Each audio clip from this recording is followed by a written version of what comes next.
Hello दोस्तों, good morning. सभी का स्वागत है हमारे YouTube channel Israel sir GS में। और जैसा कि हम सब लोग महत्वपूर्ण तथ्यों पर बातें कर रहे हैं जो आपके एग्जाम के लिए महत्वपूर्ण तथ्य ही हैं, आप ऐसा मानकर चलें। और कृपया करके आप ऐसे रिएक्ट ना करें जैसे हम सब लोग आपकी हमारी एक तरीके से पढ़ाई की फॉर्मेलिटीज कंप्लीट कर रहे हैं, या एक तरीके से जैसे गांव में कहावत होती है कि पढ़ाई का उल्हाना ही हम लोग कर रहे हैं। ऐसे करके अगर आप पढ़ेंगे तो देखो, इससे सबसे ज्यादा जो लॉस होगा, सबसे ज्यादा जो नुकसान होगा वो आप ही का होगा। तो कृपया करके आप उन तथ्यों को जो भी हम इस क्लासेस में पढ़ रहे हैं, बातें कर रहे हैं, उन्हें इतनी ज्यादा सीरियसली और गंभीर ले कि आपकी अगर वो क्लासेस अटेम्प्ट कर लेते हैं और ढंग के साथ अगर उनके आप नोट्स बना के लिख लेते हैं तो शायद हमारे वो जीवन को इम्प्रूव कर दें और आने वाले समय में जो भी कॉम्पिटेटिव एग्जाम है उनमें जीएस में वो हमारी हेल्प करें और उससे जीएस को वो क्रैक करा दें। तो कृपया करके आप उन चीजों को पढ़ा करें। आज के टॉपिक में हम बड़े महत्वपूर्ण तथ्य पर बात करने वाले हैं। जैसे कल हमने एक बहुत अच्छे मुद्दे पर बात करी कि हमारे भारत में 3 राज्यों त्रिपुरा, मेघालय और नागालैंड में जो भी इलेक्शन हुए लेजिस्लेटिव असेंबली के, उन इलेक्शन में किस पार्टी की आपकी गवर्नमेंट बनेगी, कौन सी राजनीतिक पार्टी सत्ता में आएगी, कौन चीफ मिनिस्टर बनेगा, उन राज्यों के बारे में टोटल डिटेल में आप लोगों को बता के गया।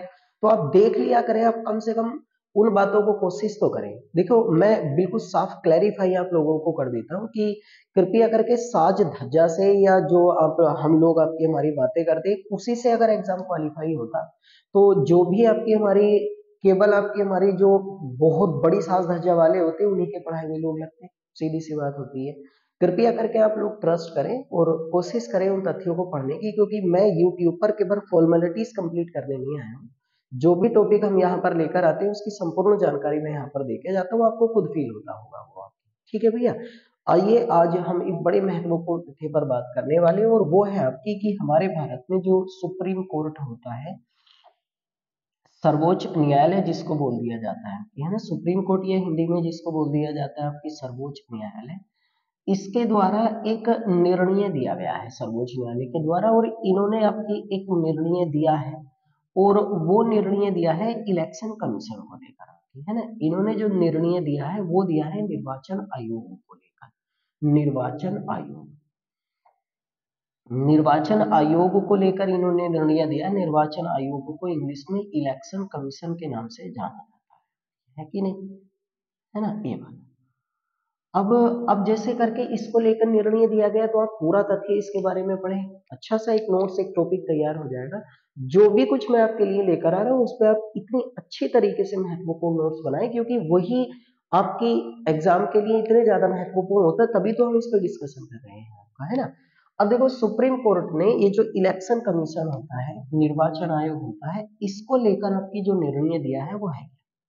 इसको लेकर पहले मैं आपको निर्णय बता देता हूँ, फिर उस पर जो जीएस बनेगी उस पर भी हम टोटल डिटेल में हम बातें करेंगे।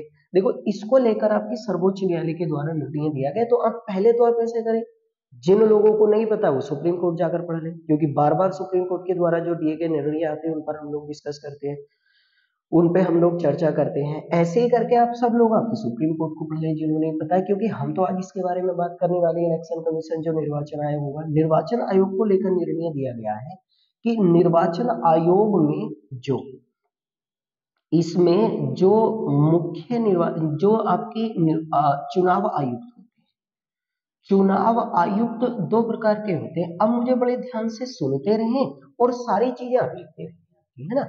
जो चुनाव आयुक्त होते हैं ना निर्वाचन आयोग में, अब ये चुनाव आयुक्त तो दो तरीके के होते हैं। एक तो होता है मुख्य निर्वाचन आयुक्त, मुख्य निर्वाचन आयुक्त, जिन्हें इंग्लिश में बोला जाता है आपका, देखो इंग्लिश भी जरूर याद रहनी चाहिए, इंग्लिश में इनको बोला जाता है chief election commissioner, chief election commissioner, ये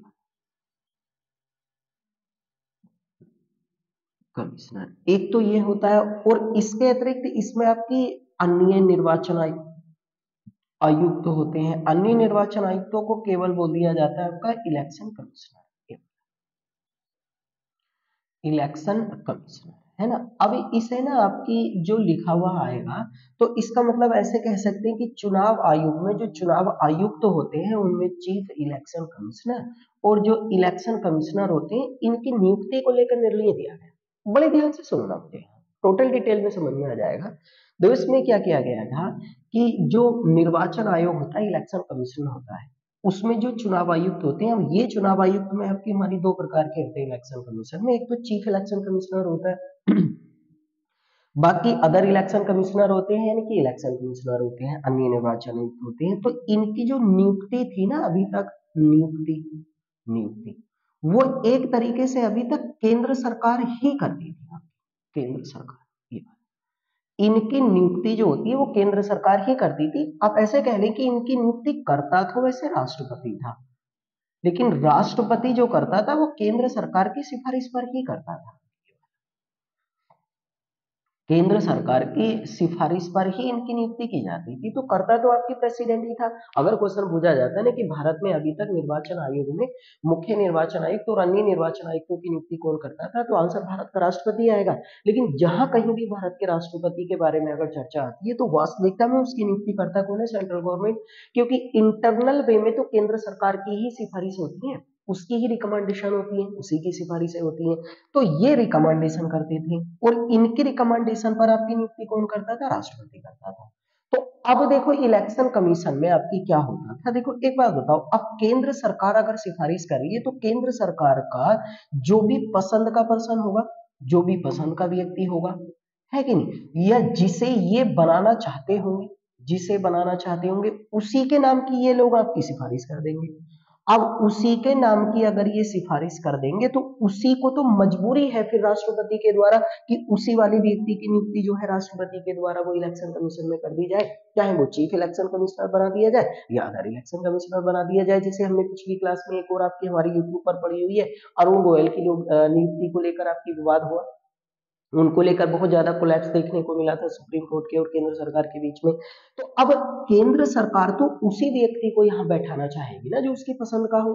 अब एक बात बताओ, अगर केंद्र सरकार यहाँ पर, अगर यहाँ हम बात करेंगे और केंद्र सरकार यहाँ पर इलेक्शन कमीशन में ऐसे व्यक्ति के नाम की सिफारिश करती है जो इसके पसंद का व्यक्ति हो, तो फिर अगर कोई भी चुनाव होगा, देखो ध्यान से समझना, अगर कोई भी चुनाव होता है तो उस चुनाव में फिर ये वाला आपके हमारी जो व्यक्ति हुआ जिसके नाम की यहाँ सिफारिश की गई है, ये फिर सीधा सीधा आपकी केंद्र सरकार का पक्ष लेगा। केंद्र सरकार का पक्ष लेगा कि नहीं लेगा आपकी हमारी। भाई एक बात बताओ, जैसे अगर हमें किसी भी व्यक्ति को अपने घर का हेड बनाना हो और हमें वो पावर हो, यानी हम नहीं बन सकते हैं और हमें वो पावर हो कि हमें अपने घर का कोई भी एक हेड बनाना है, मुखिया बनाना है, तो हम तो उस व्यक्ति को हेड बनाना चाहेंगे ना जो हमारी बातों को मानने वाला व्यक्ति हो। अगर हम उससे कुछ बातें कहें तो वो हमारी बातों को आपकी मान ले और हमारी कही गई बातों पर ही वो अमल करे, हमारी कही गई बातों पर ही वो डिसीजन ले। तो अगर केंद्र सरकार ने अपनी पसंद के व्यक्ति को यहाँ बैठाना चाहेगी और फिर अगर उसके नाम की सिफारिश कर दी तो राष्ट्रपति तो मजबूरी है कि उसकी तो मजबूरी होता है कि वो तो एक तरीके से रबर स्टैंप होता है राष्ट्रपति तो इंडिया में। प्रेसिडेंट की कोई इतनी ज्यादा आपकी वैल्यू नहीं होती, वास्तविकता में सेंट्रल गवर्नमेंट कार्य करती है, तो वो तो उसकी नियुक्ति कर देगा। अब अगर किसी भी प्रकार का अगर इलेक्शन होता है, चुनाव होता है, जिन जिन चुनावों को इलेक्शन कमीशन कराता है तो उन चुनावों में फिर वो आपकी हमारी किसका पक्ष लेगा, केंद्र सरकार का पक्ष लेगा। और अब अगर केंद्र सरकार का वो पक्ष लेता है तो इस स्थिति में जो चुनाव की पवित्रता है, जो चुनाव की पवित्रता है यानी कि जो लोकतंत्र है, फिर वो तो आपकी खत्म ही हो रहा है कि नहीं। भाई सोचने वाली बात है कि अगर चुनाव आयोग में आपकी हमारी ऐसे व्यक्तियों की नियुक्ति की जाने लगे जो केंद्र सरकार के चापलूस व्यक्ति हों या केंद्र सरकार के एहसान तले व्यक्ति हों, उनका एहसान मानते हो कि इसने हमें यहाँ पर पहुंचाया है, तो फिर तो वो चुनावों में आपकी केंद्र सरकार का पक्ष लेंगे। और केंद्र सरकार का अगर वो पक्ष लेते हैं चुनाव में तो फिर तो चुनाव की जो आपकी पवित्रता होती है, जो इंडिया में डेमोक्रेटिक कंडीशन होती है, जो इंडिया में लोकतंत्र की स्थिति होती है, वो तो खत्म होती चली जाएगी। यानी कि फिर एक ही आपकी हमारी वास्तविकता में केंद्र सरकार का ही आपकी हमारी यहाँ पर वर्चस्व हो जाएगा। भाई इलेक्शन में भी केंद्र सरकार का ही आपकी एक तरीके से वर्चस्व हो जाएगा, फिर तो केंद्र सरकार ही आपके यहाँ पर काम करने लगेगी ना, है कि नहीं। तो अब केंद्र सरकार के इस वर्चस्व को खत्म करने के लिए, यानी कि हर एक प्रकार में कहीं पर भी इंटरफेरेंस नहीं होना चाहिए, डेमोक्रेसी को कहीं पर भी आपकी नीचे दिखाने की कोशिश नहीं होनी चाहिए, इसी रीजन से क्या किया गया, अब आपको पता तो चल ही रहा होगा यहाँ पर, है ना। इसी रीजन से अब क्या किया गया था कि हमारे भारत में एक याचिका दायर की गई थी। एक याचिका दायर की गई थी और ये याचिका दायर की गई थी 2018 ईस्वी में, है ना। 2018 ईस्वी में सुप्रीम कोर्ट है, अगर मैं ऐसे लिख रहा हूं तो इसका मतलब सुप्रीम कोर्ट है। सुप्रीम कोर्ट में एक याचिका दायर की गई थी और इस याचिका में कहा गया था कि भारत में जो आपके निर्वाचन आयोग में जो चुनाव आयुक्त होते हैं, जो चुनाव आयुक्त होते हैं यानी कि जो इलेक्शन कमिश्नर होते हैं, अब मैं बता चुका हूं कि चुनाव आयुक्त दो प्रकार के होते हैं, chief election commissioner, other election commissioner, मुख्य निर्वाचन आयुक्त और अन्य निर्वाचन आयुक्त। जो चुनाव आयोग में चुनाव आयुक्त होते हैं, इनकी जो नियुक्ति है वो कोलेजियम प्रणाली के तर्ज पर होनी चाहिए। कोलेजियम प्रणाली। अब क्या कोलेजियम प्रणाली होती है इसको जाकर आप एक बार देख लेंगे, सुप्रीम कोर्ट में मैंने आपको पढ़ाया हुआ है, वाला कई बार आती है ना। तो अब इसी वाली आपकी 2018 की याचिका पर सर्वोच्च न्यायालय आपकी सुनवाई कर रहा था। इसी याचिका पर आपकी सुनवाई कर रहा था कि क्या आपकी ये जो आपकी निर्वाचन आयोग होता है, इस निर्वाचन आयोग में इलेक्शन कमीशन में क्या आपके सुधार किए जा सकते हैं। ये अब एक बात बताओ, इसमें क्या सुधार किए जा सकते हैं, तो इसी को लेकर जो इलेक्शन कमीशन है, आपकी निर्वाचन आयोग है और इसमें जो चुनाव आयुक्त होते हैं, इसी को लेकर सर्वोच्च न्यायालय के द्वारा अब निर्णय दिया गया।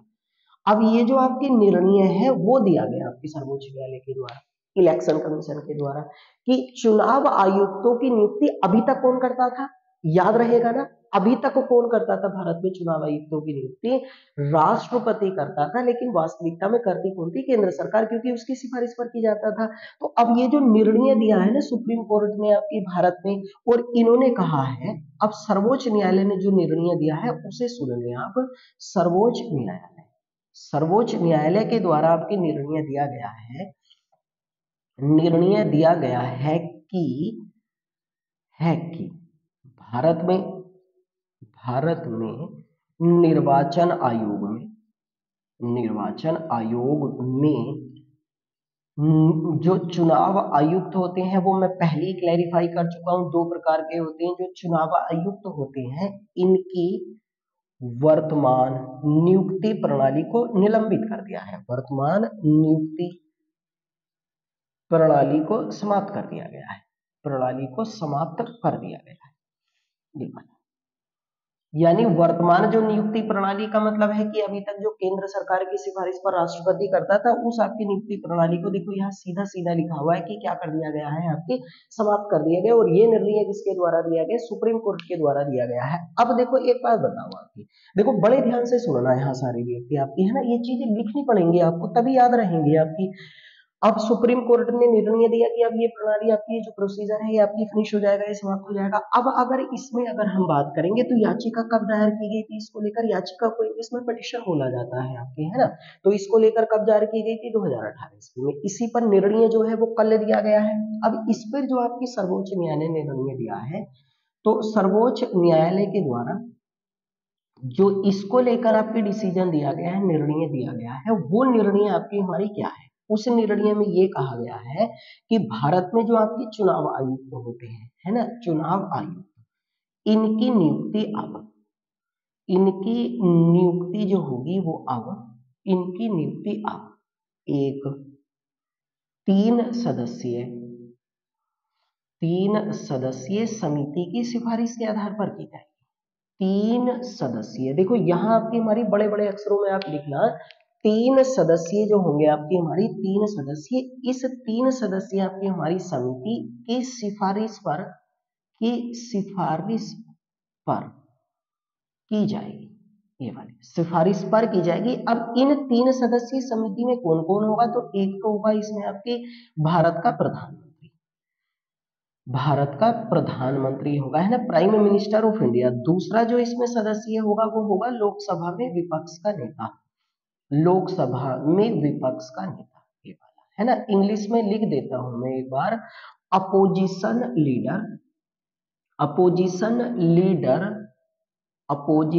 लीडर ऑफ लोकसभा, ये वाला, ठीक है। यहाँ प्राइम मिनिस्टर ऑफ इंडिया, ये वाला, ठीक है।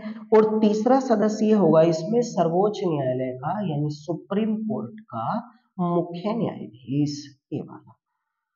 मुख्य न्यायाधीश। ये 3 सदस्य होंगे इस समिति में, है कि नहीं? पता चला आपकी इस 3 सदस्य में जो होंगे आपकी हमारी समिति में 3 सदस्य, वो कौन कौन होंगे इनके नाम आप रट्टा मार लेना आपकी हमारी, है ना। एक व्यक्ति तो होगा इसमें आपकी भारत का प्रधानमंत्री, एक लोकसभा में विपक्ष का नेता होगा, एक सुप्रीम कोर्ट में आपके मुख्य न्यायाधीश जो भी चीफ जस्टिस ऑफ इंडिया है ना, इंग्लिश में सीजेआई बोला जाता है, चीफ जस्टिस ऑफ इंडिया है।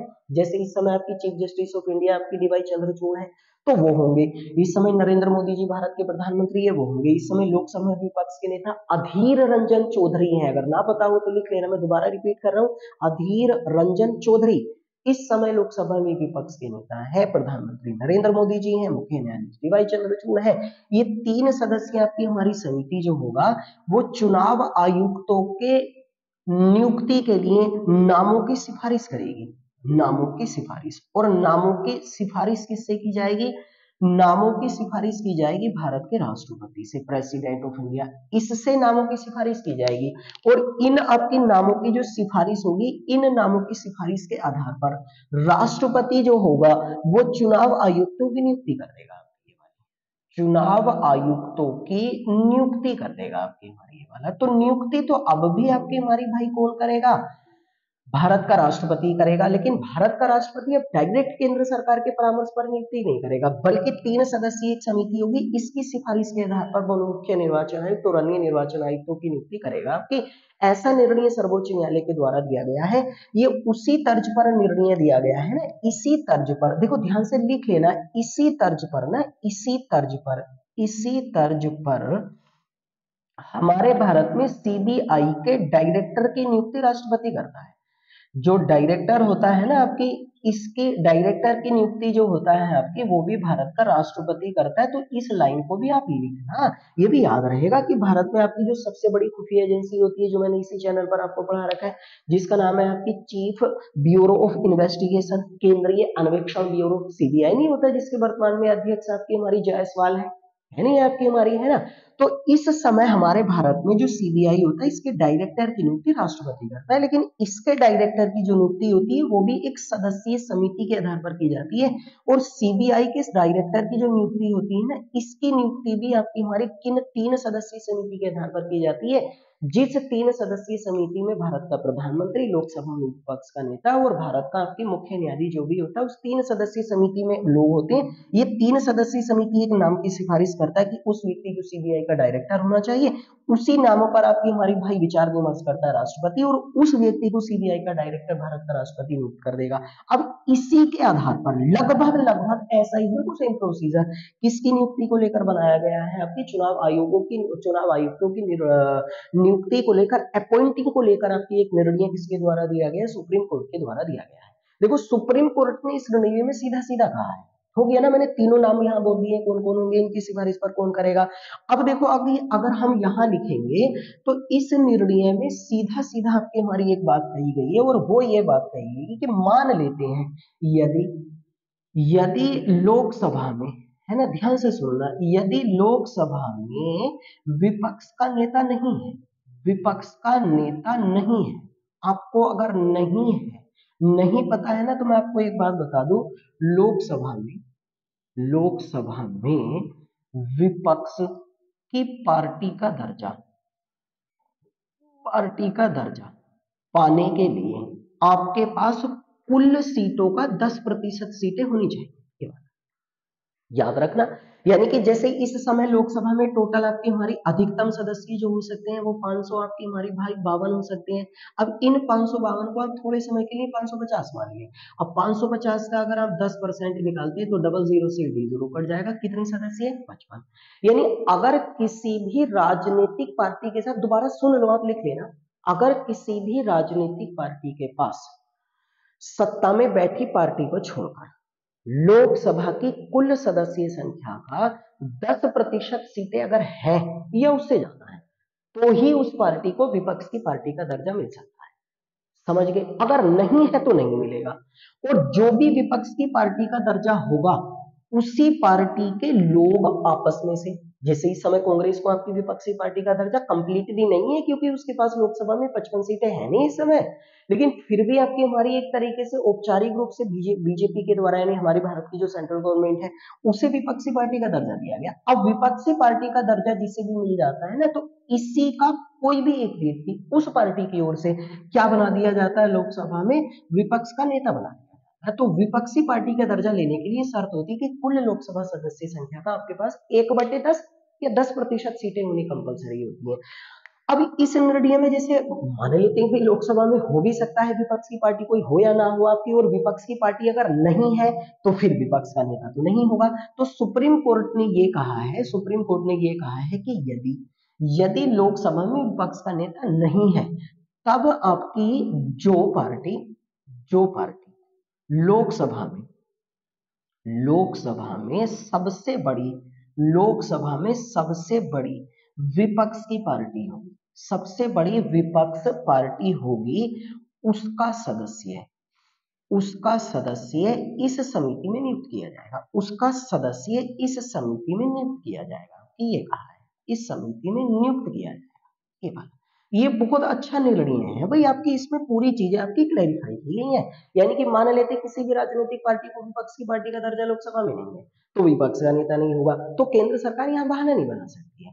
अब जो लोकसभा में सबसे बड़ी अपोजिशन पॉलिटिकल पार्टी होगी, उस सबसे बड़ी अपोजिशन पॉलिटिकल पार्टी का जो आपकी लीडर होगा, वो इस समिति का सदस्य बना दिया। अब इस निर्णय में एक और बात ये कही गई है, सुप्रीम कोर्ट ने ये कहा है, सर्वोच्च न्यायालय ने ये कहा है कि ये वाली जो प्रक्रिया है ना, ये जो प्रक्रिया है चुनाव आयुक्तों की नियुक्ति को लेकर, जो चुनाव आयुक्त होते हैं, इलेक्शन कमिश्नर होते हैं, इनकी नियुक्ति को लेकर ये जो प्रक्रिया है, ये तब तक रहेगी, ये जो आपकी नियुक्ति को लेकर ये प्रक्रिया है, यह तब तक रहेगी जब तक संसद चुनाव आयुक्तों की नियुक्ति को लेकर, जो चुनाव आयुक्त होते हैं ना, चुनाव आयुक्तों की नियुक्ति को लेकर कोई कानून न बना दे, नियुक्ति को लेकर कोई कानून न बना दे, कोई कानून न बना दे। यानी कि अब जो है संसद को इस पर कानून बनाना पड़ेगा, आपकी हमारी तब तक रहेगी जब तक संसद जो होगा आपकी, वो चुनाव आयुक्तों को लेकर आपकी हमारी कोई कानून नहीं बना दे। यानी कि जब तक संसद में आपकी कोई भी ऐसा प्रोसीजर अप्लाई नहीं किया जाएगा जिससे चुनाव आयुक्तों की आपकी हमारी नियुक्ति होती हो, तब तक ये प्रक्रिया आपकी सेम प्रोसीजर पर काम करती रहेगी आपकी। ये चीज हुई आपकी, नियुक्ति कैसे की जाएगी, कौन करेगा आपकी हमारी, ये है, और निर्णय किसके द्वारा दिया गया, सारी चीजें यहाँ क्लैरिफाई होगी किसकी तर्ज पर। जैसे सीबीआई के डायरेक्टर की नियुक्ति 3 सदस्यीय हमारी समिति की सिफारिश पर, वही 3 सदस्य होंगे नियुक्ति, वहां भी राष्ट्रपति, यहाँ भी राष्ट्रपति करेगा। अब हम बात अगर हम करेंगे ना आपकी हमारी, ये चीजें होगी है ना। अब अगर हम देखें आपकी, तो यहाँ पर जो सर्वोच्च न्यायालय के द्वारा निर्णय दिया गया है, तो मेन चीज तो आपकी इलेक्शन कमीशन ही है ना। तो सर्वोच्च न्यायालय के द्वारा जो निर्णय दिया गया है, सर्वोच्च न्यायालय के द्वारा ये जो निर्णय दिया गया है, वो एक 5 सदस्यीय संवैधानिक पीठ द्वारा ये निर्णय दिया गया है। संवैधानिक पीठ, 5 सदस्यीय संवैधानिक पीठ होती है आपकी हमारी, संवैधानिक पीठ को इंग्लिश में कॉन्स्टिट्यूशनल बेंच बोलते हैं, इसके द्वारा दिया गया। अब उस 5 सदस्यीय आपकी संवैधानिक पीठ में कौन कौन थे, तो आप नाम लिख लें। सबसे पहले है आपकी हमारी के एम जोसेफ, ये इस 5 सदस्यीय पीठ के अध्यक्ष थे। ठीक है भाई। एक है आपके हमारी इसमें अजय रस्तोगी, एक ये थे आपकी, है ना। इसी में अगर हम बात करेंगे आपकी, तो बाकी के सदस्य जो हैं इसमें, वो है एक अनिरुद्ध बोस, है ना। एक इसमें जो है आपकी वो ऋषिकेश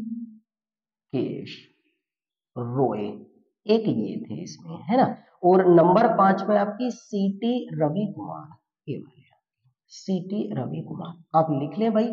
सुप्रीम कोर्ट ने जिस 5 सदस्यीय संवैधानिक पीठ ने इसका निर्णय दिया है, उस 5 सदस्यीय संवैधानिक पीठ के अध्यक्ष थे के एम जोसेफ, अजय रस्तोगी, अनिरुद्ध बोस, ऋषिकेश रॉय और सीटी रवि कुमार। है में रे टंगा हुआ है भाई आपके यहाँ पर, मैं क्लैरिफाई कर दूं। अब देखो, आपको ये निर्णय आपके खुद समझ में आ जाने चाहिए कि क्या बनेंगे संवैधानिक पीठ।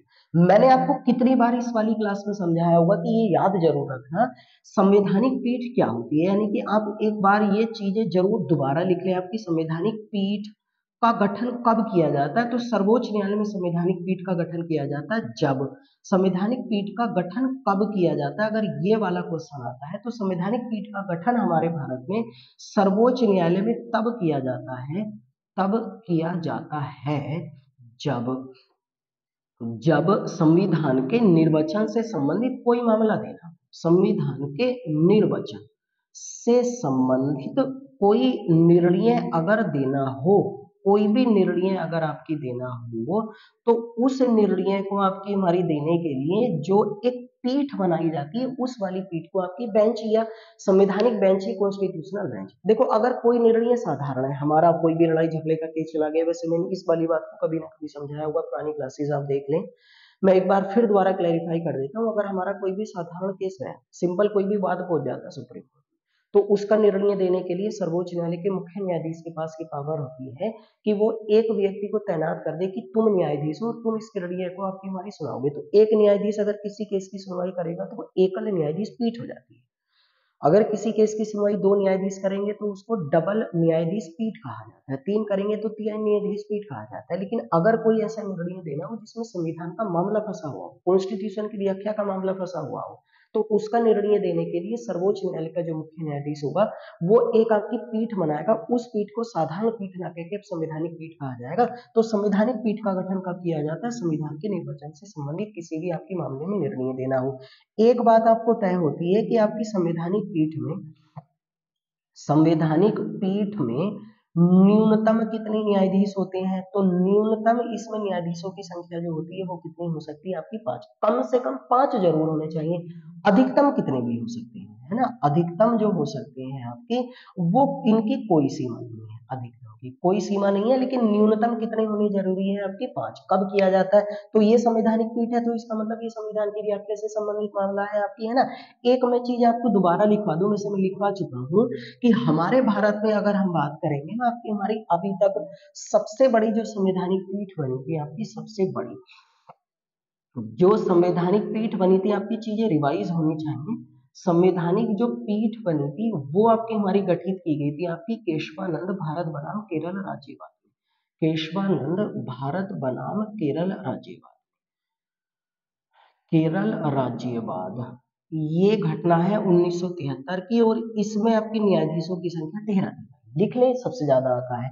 उसके बाद भारत में आपकी दूसरी सबसे बड़ी जो संवैधानिक पीठ बनी थी वो बनी थी आपकी गोलकनाथ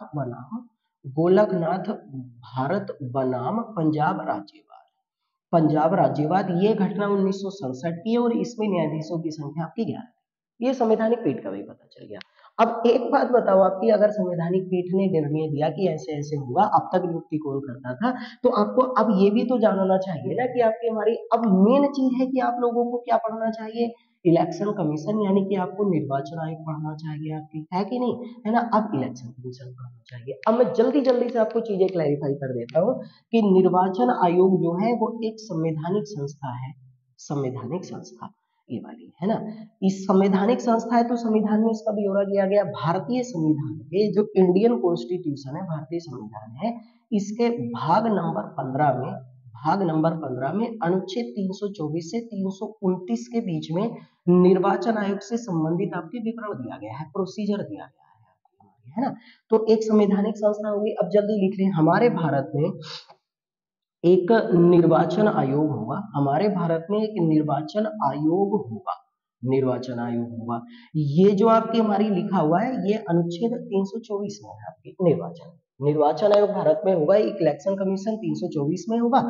अनुच्छेद 324 में ही है कि इसमें निर्वाचन आयोग में जो चुनाव आयुक्त होंगे, इनकी नियुक्ति जो अभी तक आपके हमारी करता था वो कौन करता था? आपकी हमारी वो भारत का राष्ट्रपति, वो भी अनुच्छेद 324 के तहत ही निर्वाचन आयुक्तों की नियुक्ति का प्रावधान किया गया है। अनुच्छेद 325 में दिया गया है आपकी, आप लिख ले, सारे आर्टिकल्स में लिखवा देता हूँ। अनुच्छेद 325 में है कि भारत में जो निर्वाचन सूची होगी, यानी कि जो आपकी हमारी वोटर लिस्ट होगी, निर्वाचन सूची होगी, उस निर्वाचन सूची को धर्म, जाति, लिंग इत्यादि के आधार पर तैयार नहीं किया जाएगा। जाएगा। यानी उसमें ऐसे ऐसे नहीं कि अगर कोई हिंदू धर्म से है या कोई मुस्लिम धर्म से, ईसाई से, केवल उन्हीं व्यक्ति को उसमें शामिल किया जाएगा, तो इसके आधार पर इसका आपकी बनावट नहीं की जाएगी। अनुच्छेद 326 में लिखा कि भारत में आपकी हमारी जो लोकसभा लोकसभा है और जो भारत में आपकी राज्य, भारत में लोकसभा और राज्यों की जो आपकी विधानसभा होती है ना, विधानसभा, इनका जो चुनाव होगा वो वयस्क मताधिकार के आधार पर किया जाएगा। वयस्क मताधिकार के आधार पर किया जाएगा। यह अनुच्छेद आपकी 326 में, 325 में आपकी वोटर लिस्ट इसके आधार पर नहीं बनेगी, 324 में एक निर्वाचन आयोग होगा, अनुच्छेद 324 में लिखा हुआ है आपकी, है ना। इसी चीज के बारे में मैं आप लोगों को एक बात बता दूं आपकी, कि अगर हमारे भारत में आपकी हमारी पूछा जाता है कि वोट देना आपकी हमारी एक ऐसा अधिकार है, अगर ये पूछा जाता है कि वोट देना एक ऐसा अधिकार है, तो वोट देना एक वैधानिक अधिकार होता है, वो संवैधानिक नहीं है। वैधानिक या कानूनी अधिकार है, वो संवैधानिक अधिकार नहीं है। ये हमारी इस वाली बात को ध्यान रखना, संवैधानिक नहीं है, वैधानिक या कानूनी अधिकार है हमारे भारत में अगर हम बात करें। और ये वाली बात लिखी हुई है जनप्रति अधिनियम, जनप्रतिनिधित्व अधिनियम, जनप्रतिनिधित्व अधिनियम 1951 में लिखा हुआ है अधिनियम। इसके तहत वोट देने का अधिकार एक कानूनी या वैधानिक अधिकार है, 1951 में लिखा हुआ है। आप लिखे आपकी हमारी एक वैधानिक कानूनी अधिकार है। हमारे भारत में वोट डालने की जो उम्र होती है ना, वो आपकी हमारी कितनी है, 18 वर्ष है। पहले कितनी थी, 21 वर्ष ही, 21 से 18 वर्ष इसे जो बनाया गया था वो 61वें संविधान संशोधन 1989 में बनाया गया था। यहाँ लिख सकते हैं 61वां संविधान संशोधन हुआ था 1989 में, 1989 में पहले वोट डालने की उम्र 21 वर्ष थी और इसे घटाकर आपकी कितना कर दिया गया था, आपकी 18 वर्ष कर दिया गया था आपकी, है ना। अनुच्छेद 327 में लिखे, अनुच्छेद 327 में लिखा हुआ है कि आपकी हमारी राज्यों के विधानमंडल के लिए, जो राज्यों के विधानमंडल होंगे, जो विधानमंडल होंगे, इनके चुनावों के लिए कुछ आपकी हमारी विवरण जो होगा वो संसद आपकी बना सकती है। कुछ विवरण आपकी हमारी जो होगा, कुछ रास्ते जो होगा वो संसद आपकी तय कर सकती है। अनुच्छेद 328 में लिखा हुआ है कि राज्य विधानमंडल के जो चुनाव होंगे, इनके कुछ आपकी हमारी विवरण जो होगा वो राज्य की विधानमंडल स्वयं बनाएगी। यानी कि राज्यों के जो चुनाव विधानमंडल के होंगे, उनका चुनाव कराने के लिए कुछ प्रोसीजर आपकी स्वयं आपकी हमारी विधानमंडल बनाएगा और कुछ आपकी संसद, इसमें लिखा हुआ है। अनुच्छेद 329 में लिखा हुआ है आपकी हमारी इसमें कि हमारे भारत में अगर हम बात करेंगे आपकी हमारी, तो 325 हो गया, 326, 327, 328, 329 की आपकी भारत में चुनाव से संबंधित किसी भी विवाद का जो निपटारा होगा ना, किसी भी विवाद का निपटारा वो न्यायपालिका करेगी। न्यायपालिका अगर राज्य का मामला है तो हाई कोर्ट करेगा, केंद्र का मामला है तो सुप्रीम कोर्ट करेगा, न्यायपालिका। ये आपकी सारा हो गया। तो संवैधानिक आयोग हो गया आपकी, और इसीलिए संवैधानिक पीठ का गठन किया गया। ये निर्वाचन आयोग का ब्यौरा भी हो गया। हमारे भारत में अगर हम बात करेंगे ना, तो हमारे भारत में जो निर्वाचन आयोग है, निर्वाचन आयोग है ना, इसके बारे में अगर हम बात करेंगे तो निर्वाचन आयोग जो है, इसका सबसे पहला गठन जो है, सबसे पहले गठन वो किया गया था 25 जनवरी 1950 को किया गया। और इसीलिए प्रत्येक वर्ष आपकी हमारी 25 जनवरी को नेशनल वोटर्स डे मनाते हैं, यानी हिंदी में इसको बोल दिया जाता है आपकी राष्ट्रीय मतदाता दिवस के रूप में मनाया जाता है। पहला राष्ट्रीय मतदाता दिवस जो है ना, वो 2011 में मनाया गया था, ये पहला। लेकिन क्यों मनाया जाता है 25 जनवरी को राष्ट्रीय मतदाता दिवस आपकी, क्योंकि 25 जनवरी 1950 को इलेक्शन कमीशन का गठन किया गया। निर्वाचन आयोग भारत में केवल 4 चुनाव कराता है, एक तो राष्ट्रपति का, एक उपराष्ट्रपति का, है ना, एक हमारे भारत में आपकी संसद का, ये लिखे आप लोग, और एक हमारे राज्यों में विधानमंडल का। इनके चुनाव कौन कराता है आपकी, तो आंसर क्या आएगा आपकी, इलेक्शन कमीशन इनके चुनाव कराता है। अब इलेक्शन कमीशन जो था ना, जब इसका गठन किया गया था सबसे पहले, तो इसमें एक आपकी हमारी सदस्य होता था, और एक सदस्य जो होता था वो केवल कौन होता था आपकी, उसका नाम होता था मुख्य निर्वाचन आयुक्त होता था, है ना। मुख्य निर्वाचन आयुक्त केवल एक सदस्य होता था। और भारत के सबसे पहले चीफ इलेक्शन कमिश्नर मुख्य निर्वाचन आयुक्त बने थे आपकी सुकुमार सेन। ये सबसे पहले आपके हमारे मुख्य निर्वाचन आयुक्त थे भारत में 1950 में। इन्हीं को आपकी हमारी नियुक्त किया गया था, एक सदस्य। अब ये जो आपकी इलेक्शन कमीशन होता है ना, इसे पहली बार 3 सदस्यीय जो बनाया गया है ना, पहली बार 3 सदस्यीय वो बनाया गया था आपकी 16 अक्टूबर 1989 ईस्वी को। और फिर वापस आपकी इसे एक सदस्यीय कर दिया गया था, वापस एक सदस्यीय कर दिया गया था इसे 1 जनवरी 1990 ईस्वी को, ये वाला कि वापस एक सदस्यीय 1 जनवरी 1990 को, 16 अक्टूबर को 3 सदस्यीय, फिर वापस इसे इलेक्शन कमीशन को 3 सदस्यीय जो बनाया गया है ना, 3 सदस्यीय, वो बनाया गया 1 अक्टूबर 1993 ईस्वी को, आपकी 1993। ये अगर आप डेटे भी याद रख लें तो बहुत अच्छी बात है। और वर्तमान में जो है ना आपकी इलेक्शन कमीशन, वो इलेक्शन कमीशन 3 सदस्यीय ही है आपकी, ये वाला 3 सदस्यीय। तो पहली बार 1989 में और आपकी लास्ट बार 1993 में, और तब से लेकर इलेक्शन कमीशन कितने सदस्यीय है, 3 सदस्यीय है। अब 3 सदस्यीय जो इलेक्शन कमीशन होता है ना, इस 3 सदस्यीय इलेक्शन कमीशन में अगर हम बात करें तो एक तो होता है चीफ इलेक्शन कमिश्नर यानी मुख्य निर्वाचन आयुक्त, और वर्तमान में चीफ इलेक्शन कमिश्नर जो मुख्य निर्वाचन आयुक्त हैं वो कौन है आपकी, वो राजीव कुमार हैं। और इनकी नियुक्ति कैसे होती है वो हम बात कर चुके हैं। और बाकी के आपके हमारी जो होते हैं दो, वो कौन होते हैं, इलेक्शन कमिश्नर होते हैं। और वर्तमान में एक तो अरुण गोयल हैं जिनकी नियुक्ति को लेकर विवाद हुआ था, है ना, और एक आपकी हमारी भाई अनूप चंद्र पांडे है, अनूप चंद्र पांडे, ये वाला। तो वर्तमान में जो 3 आयोग में सदस्य हैं वो यही है आपके हमारे, ये वाला है ना। अब सीधा सीधा लिखा हुआ है कि भारत में जो इलेक्शन कमीशन होगा, जो निर्वाचन आयोग होगा, और इसमें जो निर्वाचन आयुक्त होंगे या चुनाव आयुक्त, एक ही बात है, इनकी जो आपकी हमारी उम्र होगी ना, इनका जो कार्यकाल होगा वो आप लिख लें। इनका कार्यकाल आपकी 6 वर्ष या 65 वर्ष, आपकी जो पहले आए वो आपकी इनका बराबर होता है, तीनों का बराबर होता है, इन तीनों का बराबर, यानी इनका जो कार्यकाल होता है वो तीनों का बराबर है, कि इनका कार्यकाल 6 वर्ष या 65 वर्ष आपकी हमारी कैसे होगा, तीनों का आपके बराबर होगा। इनके बारे में अगर हम बात करेंगे ना, तो इनकी तीनों की जो शक्ति होती है वो भी कैसी होती है, वो बराबर होती है, वो भी आपकी हमारी बराबर होती है। नियुक्ति कैसे होगी वो मैं बता ही चुका हूँ आपकी, है ना। इनके जो वेतन होते हैं ना और जो भत्ते होते हैं वो तीनों के आपकी हमारी कैसे होते हैं, बराबर। और इन्हें जो वेतन मिलता है वो सुप्रीम कोर्ट के न्यायाधीशों के बराबर वेतन मिलता है। अब अगर सुप्रीम कोर्ट के न्यायाधीशों के बराबर अगर इन्हें वेतन मिलेगा, तो सुप्रीम कोर्ट के न्यायाधीशों का वेतन है इस समय 2,50,000 रुपए आपकी हमारी इन्हें वेतन मिलता है। तो इसका मतलब सुप्रीम कोर्ट का न्यायाधीश अगर मैं बोल रहा हूँ तो अन्य न्यायाधीशों की मैं बात कर रहा हूँ आपकी हमारी। अगर मुख्य निर्वाचन आयुक्त को हटाने की बात आती है, तो मुख्य निर्वाचन आयुक्त जो है वो अगर अपना इस्तीफा देना चाहे, इस्तीफा, तो वो भारत के राष्ट्रपति को अपना इस्तीफा दे सकता है। और अन्य निर्वाचन आयुक्त भी अपना इस्तीफा अगर देना चाहे तो वो भी भारत के राष्ट्रपति को दे सकते हैं। अगर मुख्य निर्वाचन आयुक्त को अगर हटाने की बात आती है आपकी, तो इसे उसी प्रकार हटाया जा सकता है, अभी तो आप इतना लिख लें, उसी प्रकार इसे हटाया जा सकता है जिस प्रकार सर्वोच्च न्यायालय के न्यायाधीशों को हटाते हैं, ये बात। तो इसका मतलब ये हुआ कि मुख्य निर्वाचन आयुक्त जो है वो राष्ट्रपति के समक्ष प्रसाद प्रयत्न होकर पद धारण नहीं करता। संसद वाली क्लास मेरी देख ली, उसमें प्रसाद प्रयत्न का आपको पता चल जाएगा। तो इसे हटाया उसी प्रकार जा सकता है जिस प्रकार सुप्रीम कोर्ट के न्यायाधीश को हटाते हैं। तो इसके मतलब ये राष्ट्रपति के समक्ष प्रसाद प्रयत्न नहीं होता। अन्य निर्वाचन आयुक्त जो होते हैं ना, अन्य निर्वाचन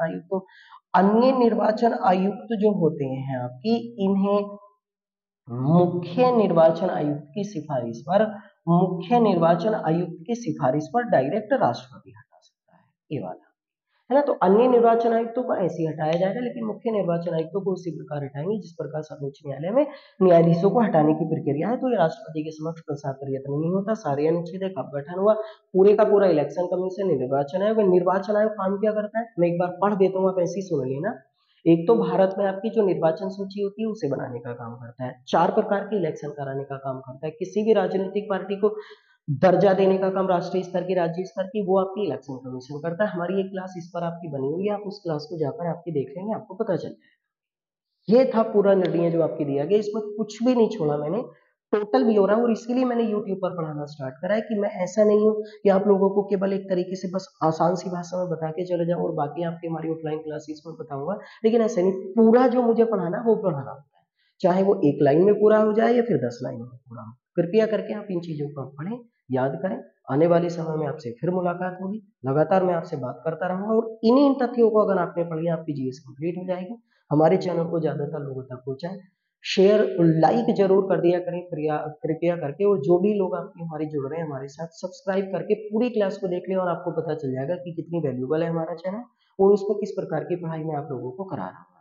आने वाले समय में फिर मुलाकात होगी, तब तक आपसे विदा चाहते हैं। Take care, bye.